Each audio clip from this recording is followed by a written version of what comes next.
Welcome again, everyone. Let's get started. In this chapter, we will have a tour of Google Cloud Platform, and in this video, we will know how to access the GCP or Google Cloud Platform.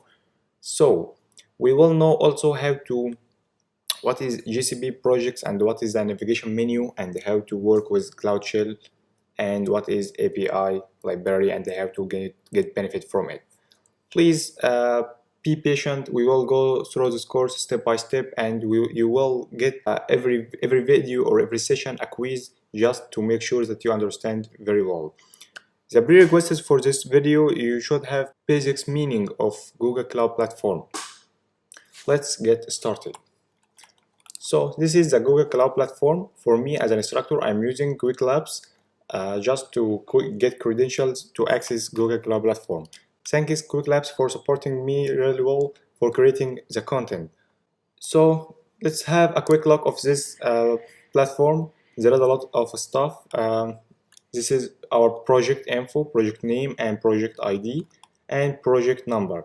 You will need these credentials because these identifiers are frequently used when interacting with GCP services. You are working out of one project, so you can get practice with a specific service or feature of GCP.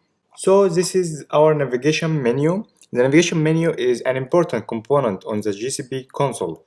It offers you a quick access to the platform services and also outlines its offering.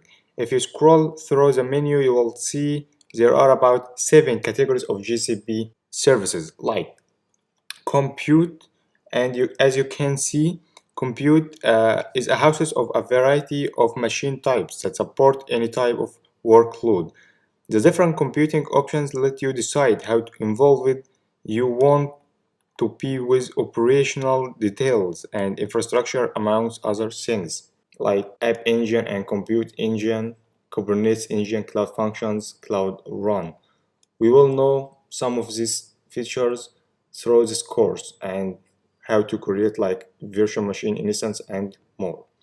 The second part about storage, and storage is a data storage and dataset options for structured or unstructured, relational or unrelational data like big data, data store, file store, SQL, and more.